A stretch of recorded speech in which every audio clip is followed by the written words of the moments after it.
You can't even cook a meal, you trash. Go freeze in the backyard. James slammed the window shut and locked it. I ran to it, desperate. Please open it, I begged, pounding on the glass. James just grinned and pulled the curtains.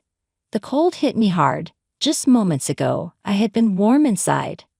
What will happen to me if this keeps up? And my baby?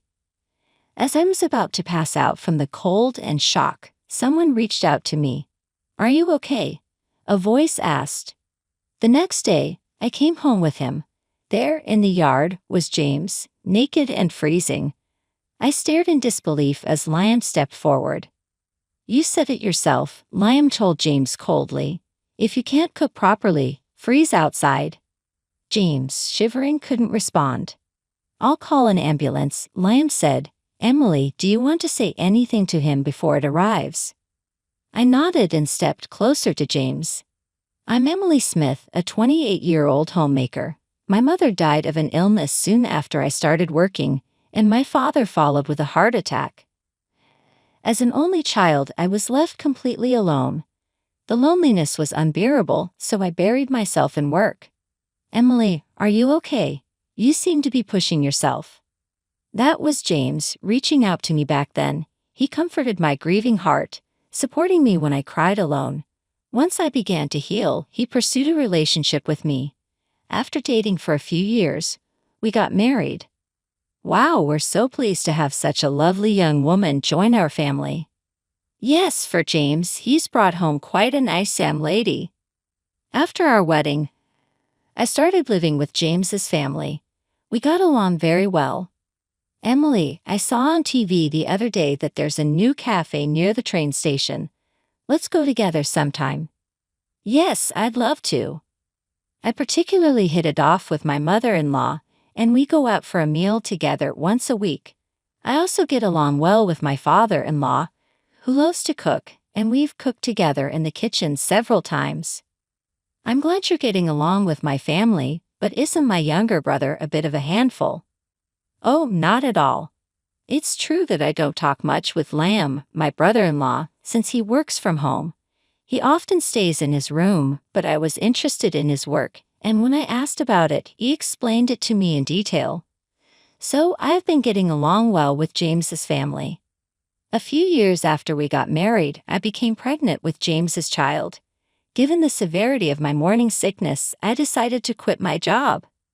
I think that's a good idea. Yeah, don't push yourself. This wasn't just my decision. I discussed it thoroughly with James's family. In fact, the earnings of both James and Liam are enough for us to live on, and I also have savings. Besides, my father-in-law works and my mother-in-law has a part-time job, so there's no problem with me quitting. Man, pregnant women have it good. They don't have to work and no one complains. Lately though, James has been complaining about this. James was also present during our discussions, and at the time he was the first to suggest I should quit. Just a freeloader without a job acting all high and mighty. Who's acting high and mighty? When did I ever order you around? I'm the one cleaning up the clothes you leave around, you know. That being said, I've always been a competitive person, and I would always prove James wrong. You should have spoken up during our discussions if you had complaints. Exactly. It was you who brought it up, James. Right. Instead of complaining, take care of your own responsibilities. Because my parents-in-law agree with me and side with me, James feels isolated. Liam and James don't get along very well, so Liam never takes James aside. James looks down on me because I work from home. He doesn't listen to me and doesn't consider me a help at all. That's what Liam murmured. That's why Liam doesn't even join such conversations. James doesn't like this situation, and when we're alone he complains even more. Just because my family likes you doesn't mean you should get too cocky. I'm not getting cocky. Everyone is just being reasonable. Even if it were just the two of us, I never lost to James, but once the morning sickness kicked in, I lost the energy to even argue. Pregnancy isn't an illness. If you're not working, you're no different from a bomb. I agree it's not a disease, but Emily is risking her life to nurture another. That's work in itself. Then Liam stepped in to help whenever James complained to me. Liam would immediately come to my aid and report to his parents. While James was being scolded by his parents, Liam took care of me. At this rate, it's hard to tell who the real father is, I muttered, rubbing my belly. Well, with my in-laws keeping an eye on things, I hoped James would change eventually. Until that time, I trusted James. Oh, James hasn't returned yet. Seems like it. Then, all of a sudden, James started coming home late. He said it was due to overtime, but I wasn't sure if that was true. Even on his days off, he was like, got called in to work. I'm busy, so I'm going to stay at the office. Sometimes he didn't return home at all. Honestly, I started to suspect James was cheating. So did his parents. We tried to gather evidence together, but it was hard to catch him in the act. He only seemed to be at the office, and there was no sign of any particular woman. Well, we can't really know what's going on inside the company. I asked one of the junior employees, but she said there's nothing unusual. Oh, hey, Emily, don't push yourself. Around that time, my morning sickness got so severe that I couldn't do any household chores. But my father-in-law took care of the cooking, and my mother-in-law handled the other chores. Liam also pitched in, so everything was fine. Aren't you ashamed? Huh? Lying around all day, not doing any housework, even though you're a homemaker. What's the point of you even being here?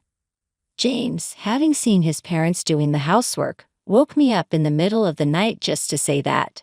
When I was frowning, Liam retorted, "That's not something someone who's not doing his part as a husband should be saying. Every single time you defy me, even though I'm the eldest.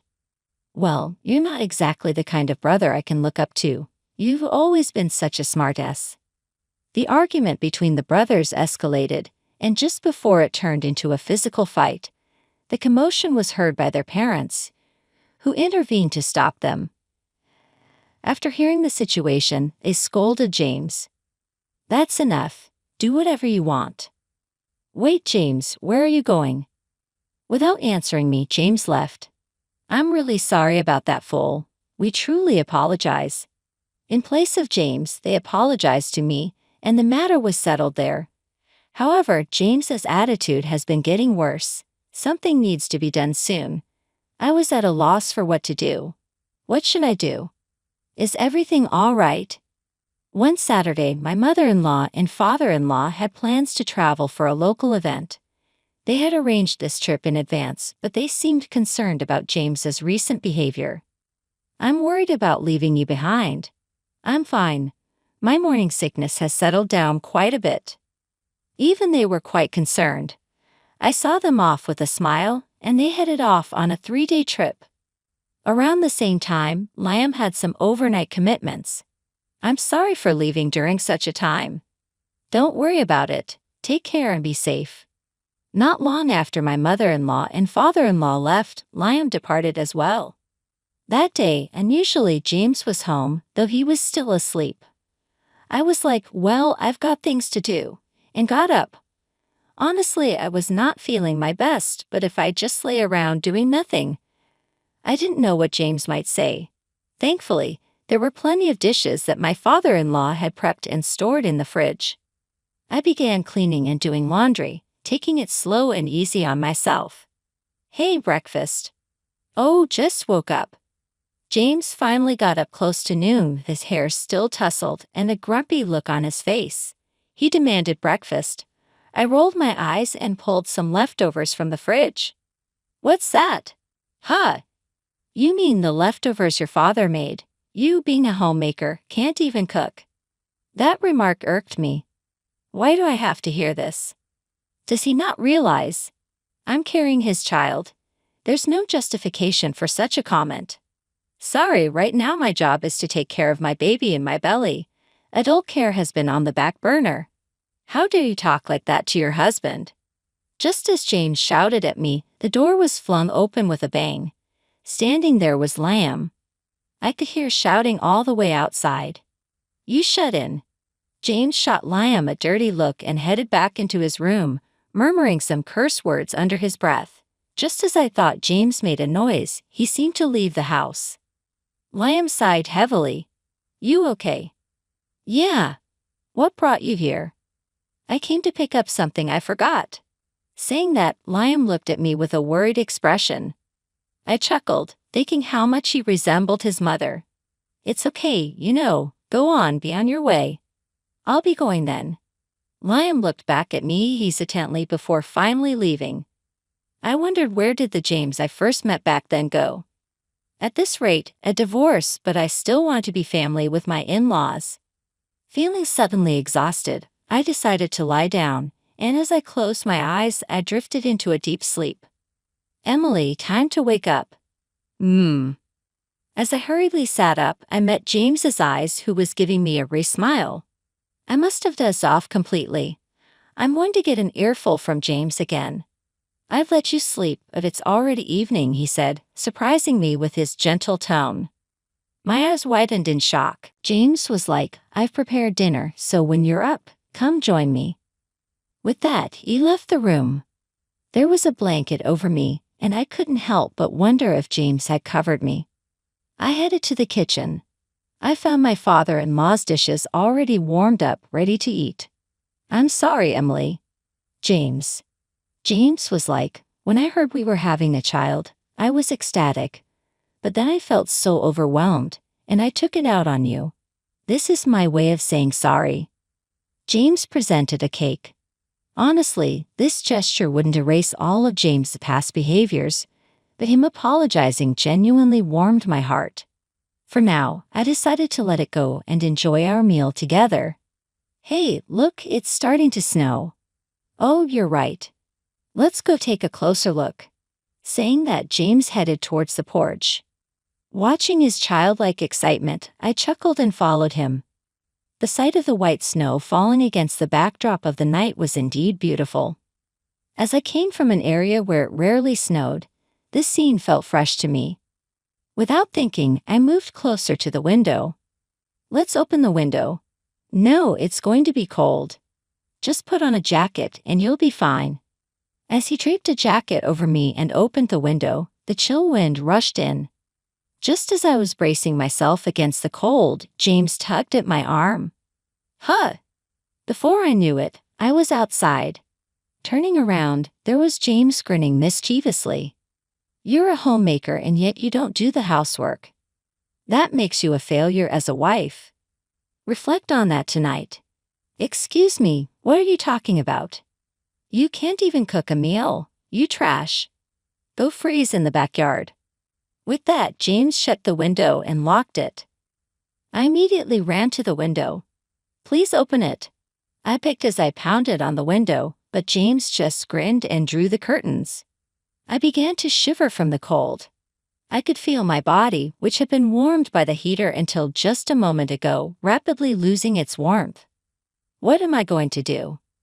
If it continues this way, even my baby inside me, just as I was on the verge of passing out from the intense cold and shock, a savior extended a hand to me and was like, "Are you okay?" He immediately put me in the car. Why are you out here at this time of night? The one who helped me was Liam. Liam had been worried about James, so he came home earlier than planned. The car's heater warmed me up, and I sighed in relief. Liam was like, we should go to the hospital just in case. He drove me to the hospital.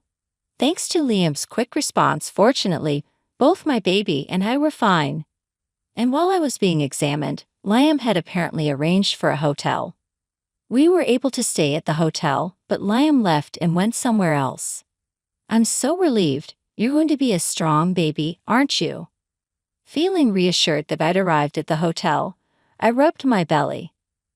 I was so glad nothing happened.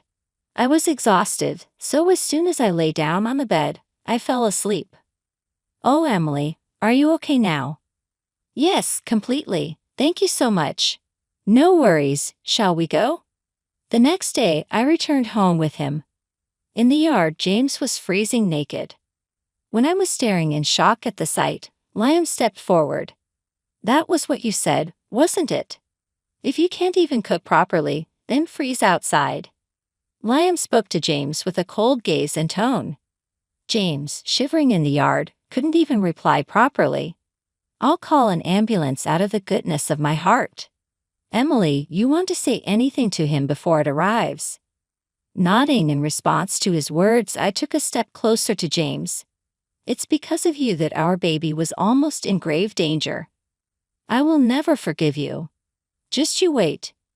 Then James was taken to the hospital, and I asked Liam what had happened last night.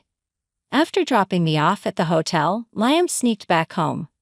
Alone at home, he found James sleeping in the living room, stripped down, and a woman who appeared to be his mistress was there as well. He brought his mistress home thinking we wouldn't be around, and with you locked out, he seemed pretty confident. Liam, burning with rage, apparently threw James out of the house in his birthday suit. Liam was like, now see who's the real trash. Think about it all night. He then grilled the shocked mistress for information, got evidence, and forcibly sent her back to her place.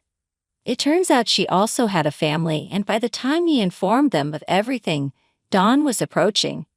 He took a short nap in the car and then came to pick me up. That's how it all went down. I've spoken to my parents. They said they're going to come home today. He told me with a gentle smile and stayed by my side until they returned. It's going to be okay now, Liam. Thank you so much. Nah, I just did what had to be done. Thanks to him, I could feel safe at home. Emily, I'm so sorry, that idiot, I can't apologize enough. They apologized immediately upon their return and went straight to giving James a piece of their mind. James was forced to pay child support and was then decided to be kicked out. I'm so sorry. It was just a lapse in judgment, Emily. I truly love only you. But as James clung to me, I ignored him. As if it's just me, I wish she'd stop taking me for a fool. Don't look at me like that. Suddenly James flared up, raising his hand at me. Enough is enough, my damn son. Liam grabbed and twisted James's arm. With the intervention of my father-in-law, James was easily overpowered. Emily, I really just lost my mind for a moment. I watched him being thrown out by the two men, all the while being held by my mother-in-law. He was pathetic until the very end. As for James, that's all I ever thought. By the way, Liam's pretty strong, isn't he? Considering what just happened and the way he tossed a full-grown man outside, I was genuinely surprised by Liam's strength. Oh yeah, he used to do combat sport back in the day. I definitely wouldn't use a move on an amateur though. Liam, who had returned, said this with a refreshing smile. I couldn't help but feel a flutter in my heart at his smile, and my mother-in-law laughed upon noticing. With such good looks and strength, it's almost surprising he doesn't have a girlfriend. Oh hush. Seeing him look away bashfully after my mother-in-law's remark, I couldn't help but find it endearing. From then on, I decided to stay and be cared for in my in-laws' home since I had no family or reliable person to turn to. If you'd allow, I'd love to hold your baby. Of course, anytime. Right now, the four of us are eagerly awaiting the birth of my precious baby. Upon talking to Liam, it turns out that James's affair was with a junior from his office. No wonder she wouldn't spill the beans when asked. The two of them were sneaking around and getting cozy at various spots. Once I reported it to the junior's husband, he did a thorough investigation. With that evidence, my divorce process went smoothly. Both of them got fired for fooling around during work hours and for claiming their dates as business expenses. The reason I know this is James came back to his family's home begging, like, please forgive me. While shouting these words, he came seeking my help. But his family was like, how dare you show up? Don't you dare burden Emily anymore. Never show your face here again. And with that, my entire in-laws family chased him off. Amidst all this, I found myself drawn to Liam, who was more reliable than anyone. Thank you for all the help. Well, it's only natural to want to help someone you love, right? Wait, what? Oops. Liam's face turned beet red, and seeing him like that made me blush too. Then I found out that Liam had had feelings for me for quite some time. Liam was like, everyone seems to dislike it when I talk about my job, but only Emily really listened to me. Seeing you appreciate my words, but you were my brother's wife, so I always thought I should keep these feelings hidden. With that, he looked down, and I found myself doing the same. Who would have thought he felt that way about me? To be honest, I'm not looking to be with someone like that right now.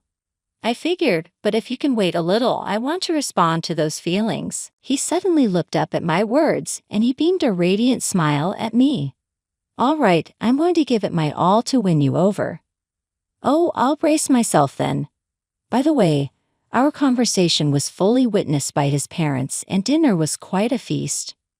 Finally, Liam has a girlfriend. Knock it off. Seeing his overjoyed mother, Liam blushed deeply and retorted. Both his father and I exchanged glances and laughed. Afterwards, I gave birth to a beautiful daughter right on schedule. She's so adorable. Congratulations. She really looks like Emily, so cute. She's going to be a heartbreaker. No man's going to be able to resist. I wouldn't want to let her go. Liam said, and both his parents chided, like, you're getting ahead of yourself. I couldn't help but smile at Liam, who was fully in dad mode. Liam continued to be very supportive of me and was actively involved in child-rearing. His parents were the same. Whenever I turned around, someone was always there looking out for my daughter, allowing me to raise her with peace of mind. And 100 days after finalizing my divorce with James, I want to be her father. Please marry me. Like your parents said, you're getting ahead of yourself. Oh, so dating first, right? Either way is fine with me. Liam's face lit up at my words. However, this was repeatedly followed by some good-natured teasing from my mother-in-law, who had seen everything. Meanwhile, James, after being fired, paid back the money he embezzled in one lump sum. Word is he borrowed from some shady folks and now he's gone missing, taken away by some menacing-looking men. Well, wherever he is, whatever he's up to, I just wish him the best. My in-laws are over the moon with their granddaughter, showing no concern about James. Liam probably doesn't even remember James existed. Years later, I happily remarried Liam. Our daughter calls him Daddy, and Liam is absolutely smitten with her. The second one's going to be a boy. Yeah, I mean, if he takes after me, that's cool, but a boy who looks like Emily would be awesome too. In my belly, I'm carrying our second child. Our daughter is super excited about becoming a big sister. Now the entire family is brainstorming names. Looks like our daughter's suggestion might win though. I'm going to make Emily, our daughter, and the new baby happy. You better include yourself in that too, you know. We plan to live happily ever after, all 6 of us living in harmony and having fun. That's the promise Liam and I have made. We're looking forward to going out as a family once this baby is born.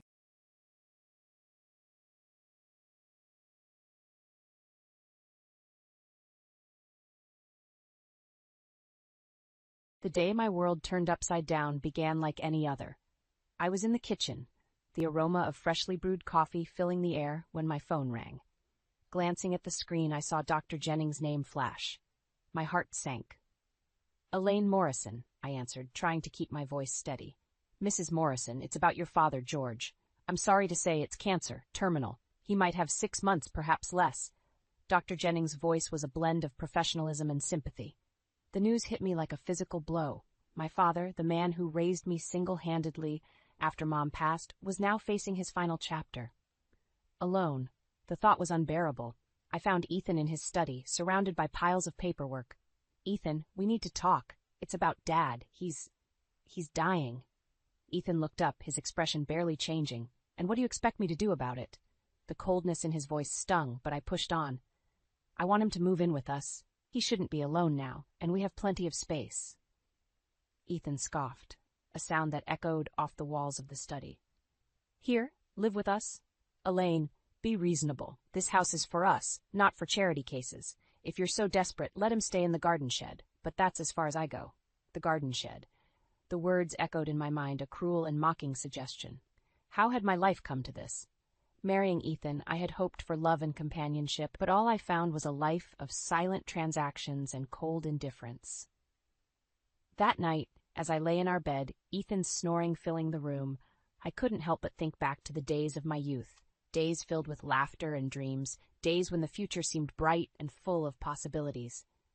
And now, here I was, contemplating setting up a home for my dying father in a garden shed, because my husband, the man who vowed to stand by me, had no room for compassion in his heart.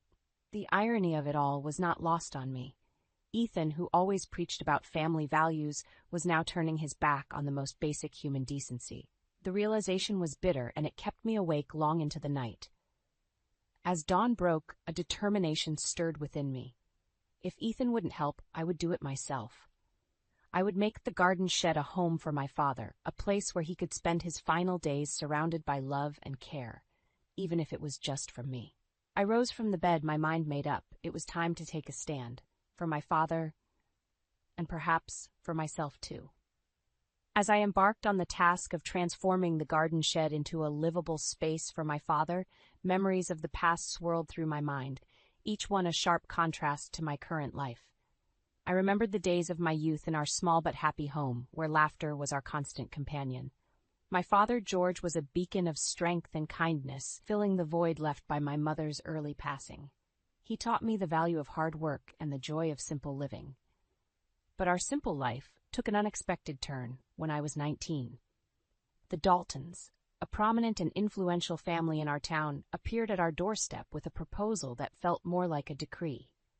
My father had accumulated a debt, a secret he had kept hidden, fueled by his descent into gambling after Mom's death. The Daltons offered a solution: marry their son Ethan, and the debt would be forgiven. The choice was presented as an opportunity, but it was a demand. My dreams, my aspirations, and my budding relationship with Michael, the boy next door who held my heart, were all swept away in that moment. Ethan Dalton, the man who now lay beside me night after night, indifferent to my existence, was a stranger on our wedding day.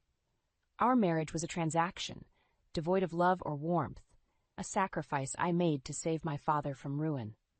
Over the years, I had learned to play the role of Ethan's wife, managing our home and assisting in his business, without compensation or gratitude. My life had become a series of routines, my dreams shelved and forgotten. Yet as I worked on the shed, painting walls and selecting furniture, a sense of purpose I hadn't felt in years began to stir within me. This project, though born out of necessity, was mine. It was a tangible connection to the independent and spirited girl I once was.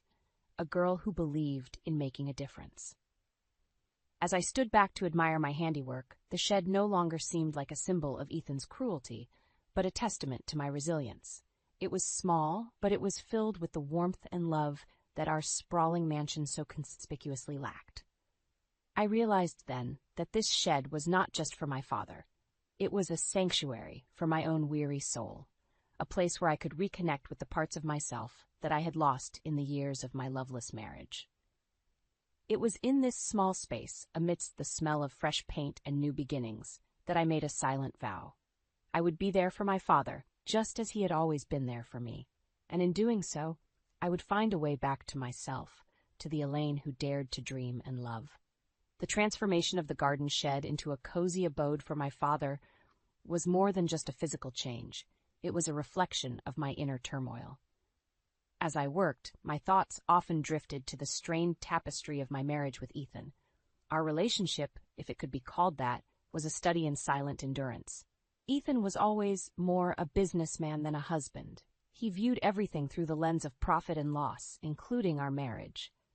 The warmth and connection that should have adorned a marital life were conspicuously absent in ours. We were like two parallel lines under one roof, destined never to meet. In the early years, I tried to breach the chasm between us.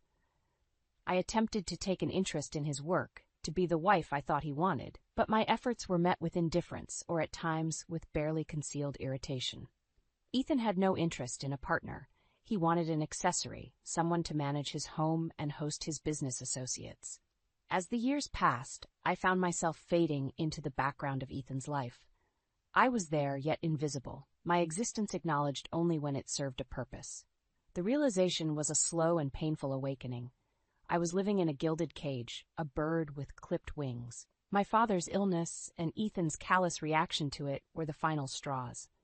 How could the man I had spent nearly 3 decades with show such disregard for basic human empathy? The realization that my life with Ethan had been devoid of genuine affection hit me with renewed force. But amidst this turmoil, there was a silver lining. My son, Daniel, was the one true joy in my life. Raising him had given me purpose, a reason to smile amidst the coldness of my marriage. Daniel, now a young man studying at university, was everything Ethan was not: kind, compassionate, and full of life. I often wondered what Daniel thought of his father's behavior, of the palpable tension that hung in the air whenever Ethan was home.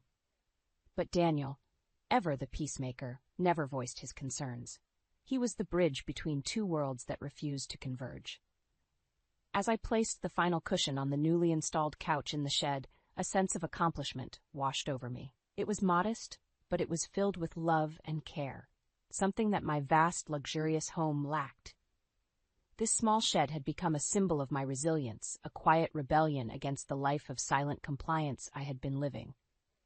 It was a step, however small, towards reclaiming the parts of myself that I had lost in the shadows of my marriage. And as I looked at the shed, now ready to welcome my father, I made a silent promise to myself. I would no longer be a spectator in my own life. It was time to take control, to find my voice again. For my father, for Daniel, and for the Elaine who deserved to be heard. The days following the completion of the shed were a whirlwind of emotion and activity. My father moved in, his frail frame a stark reminder of the precious little time we had left. Despite his condition, his eyes sparkled with gratitude as he settled into his new abode. The small space was filled with love and memories, a sharp contrast to the cold luxury of the main house. During this time, Ethan's true nature became increasingly apparent. His visits to my father were perfunctory, devoid of any genuine concern. His indifference was a bitter pill to swallow, but it was not unexpected. What pained me more was the growing realization that I had allowed myself to be diminished, to become a mere shadow in my own life. One evening, as I was organizing old files in Ethan's study, I stumbled upon documents that laid bare the extent of his deceit. Bank statements, emails, and letters painted a picture of a man who was not just indifferent, but morally corrupt. There were dubious business deals, secret accounts, and, most shockingly, evidence of infidelity. The discovery shook me to my core. The man I had married, the father of my child, was a stranger. His betrayal was not just breach of our marital vows, but a complete disregard for the family we had built together. In that moment, something within me shifted.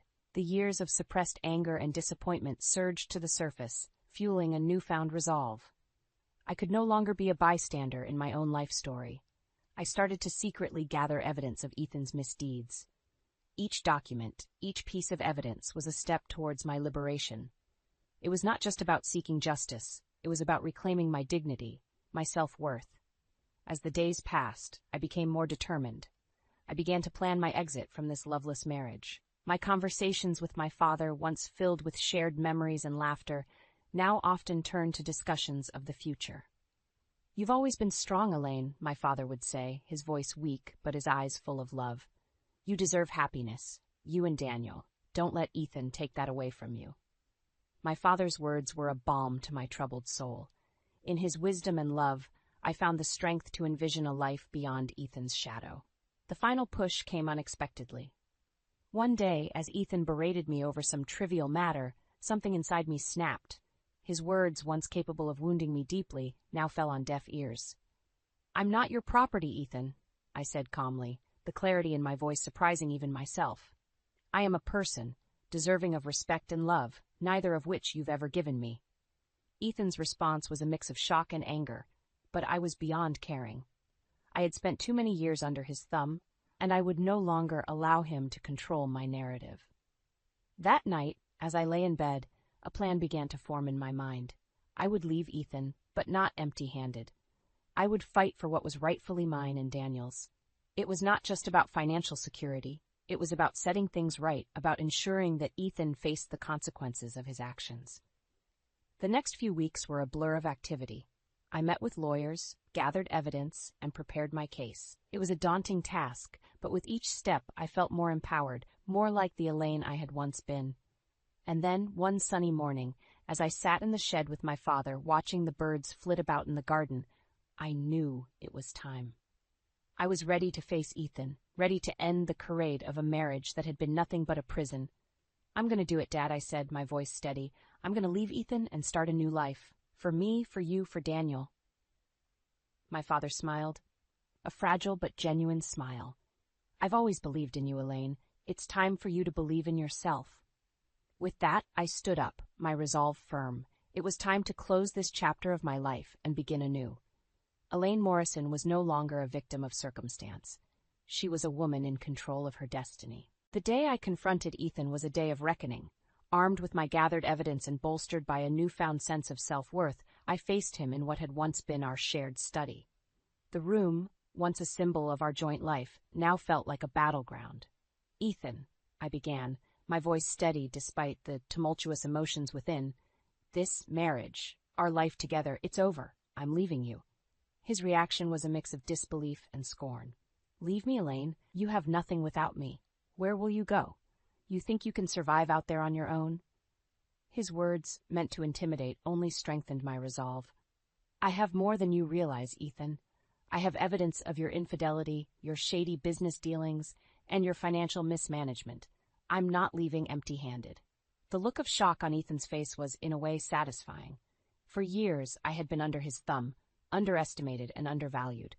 But now, the tables were turned. Over the following weeks, our life unraveled like a poorly knit sweater.